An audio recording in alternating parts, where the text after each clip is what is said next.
Things got a little hot last hand between Tony G and Andrew Roble. Hopefully more of that rant will be on the website.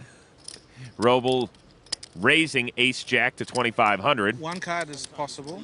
You could. Jack 5 for Tony. Folds. Lex is out. 6 tray suited. Good enough to call for Daniel.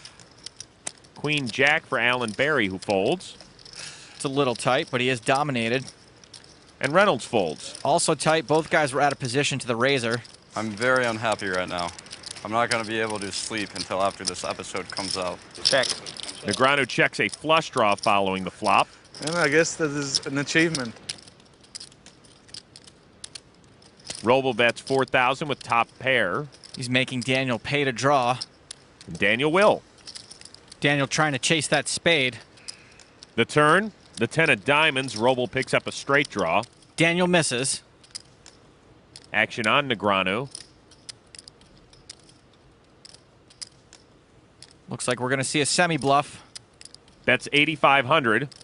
This is a donk bet bluff. He knows Roble is tight, and Andrew knows Daniel is loose, so top pair, decent kicker, and a gut shot might all just be too much to get away from for Andrew.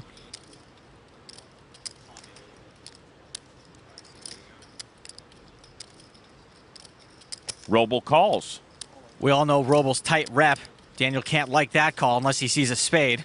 Which he doesn't. 10 of hearts on the river. Daniel's got air, but if he wants to win this pot, he's going to have to use that air to blow Andrew off his hand.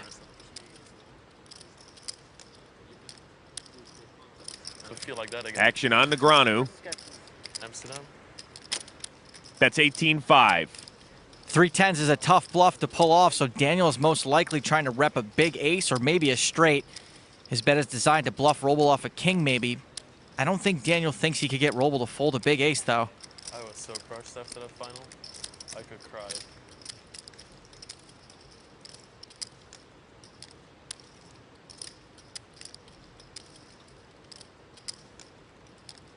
I'm going to walk out. If these guys are going to come here, waste my time, I'm going to walk out of the game. It's a joke. F***ing hell, he's thinking 20 minutes every f***ing hand he's playing. F***ing nit. Here comes floorman Tom Keene, who's received more airtime than Hoyt Corkins, who went broke in 8 hands in the big game. All right, Andrew, we're going to go through the same thing. You play online, it's like quick. 2 seconds, bang, bang, they're pressing buttons. They come here, they freeze up. Daniel's done a good job of making this look like a value bet, so Andrew has a legit decision to make. He seems to be doing a good job of tuning Tony out. He folds. What? After all that, he finally threw it away. I mean, I had a 6. But Daniel shows the bluff. You qualified.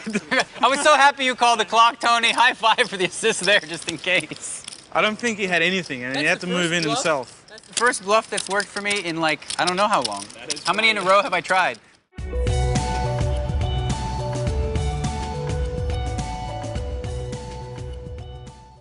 Rick Solomon's put out a sleeper straddle, which becomes live if no one raises before it gets to him. Action will start on Randy Lou. Folds. Big sleeper straddle to 2K this time. Action on the cannon. Is that a 2K straddle? Now we're talking. Folds. Did you really do that? You are sick, kid. Wow. Queen 3 for Daniel. Raises to 4,000. I like this. Daniel's in position trying to isolate Rick, who plays huge but is still an amateur. Block folds. Ace Queen for Kenny. Makes the call. Solomon's getting ridiculous pot odds. And calls 2,000 with King 8. So we'll have 3-way action to the flop. Look at Bryn Kenny. He doesn't care. He's a baller. 5-4-5 rainbow. Kenny checks. Solomon checks. Daniel going for some chips. And bets 6,000. Kenny's got the best hand with ace-queen high. And he's in there. Solomon folds. Daniel's drawing very thin. 8 of spades on the turn. Rick would have paired his 8. And Kenny checks. Daniel raised pre-flop, bet the flop. Let's see if he continues here on the turn. I'm always blabbing on and on about the power of position. Maybe Daniel will use it. And he does, bets 2/3 of the pot. This is actually a pretty big bet from Daniel. Bryn looks suspicious, and we know he'd be right. Daniel was raising Rick's straddle in position, so his range is very wide. But the counter to that is that this board does hit a lot of the hands Daniel likes to play, and Bryn's way behind, even to a combo draw.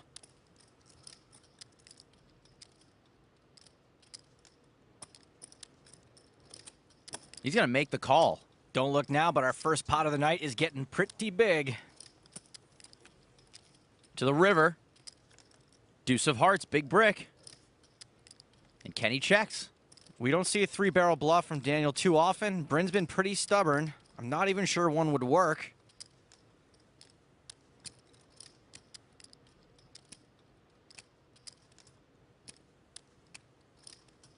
But Daniel does 3-barrel, 85,000. That deuce didn't really bring in a lot of draws. If Kenny thought he was good on the turn, he might be able to make this call still. But that's a pretty sick bet. Not only does Daniel not 3-barrel very often, but I can't remember the last time I saw him overbet the river on a bluff. Kenny folds. That's one of those, right, Phil? That was fun to watch. Not so fun for Kenny. Maybe it was. Let's see it then. You want to see it? You don't want to see it. It'll tilt you, for sure. Let's see. I want to see it then. You guys really want to see? Make the game better? All right, show one for the boys. Come on. Let's do it. Let's see. What the hell? Ah, that's like looking at an ex's Facebook page. Don't do it.